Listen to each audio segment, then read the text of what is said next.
We got 2022 Porsche Panamera GTS. This thing's monster. It's got the sick wing on the back. That thing comes up at 70 miles an hour. We drove it up on the lift 70 miles an hour. Wing got activated. Pretty sick. We're doing something pretty simple. Muffy D on the Porsche Panamera. It's got some sweet tips going on there.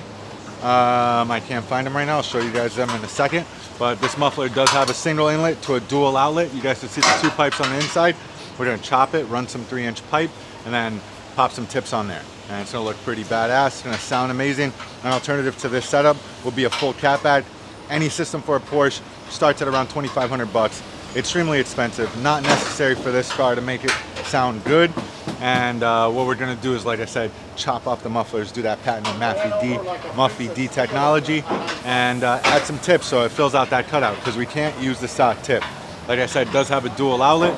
There's a valve that we're gonna bypass on there. And then look at this fucking thing, dude. Sick. Sick ass Porsche. Yeah, so we're working on things like that all day. We got Porsche out on the lift. We got another Porsche outside. And Porsche specialist at Gexhaust, guys. So if you got 911, Panamera, old school 996, we got you guys.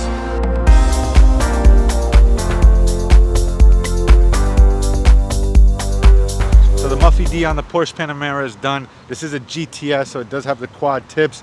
You saw the oval on there, it looked like garbage. We slapped some dual 4-inch stainless steel tips. Yeah, stainless trim all over the car. It's all chrome, so you want it to match the shine. I think it looks great. I'm gonna crank it, rev it for you guys. This thing sounds like a dream.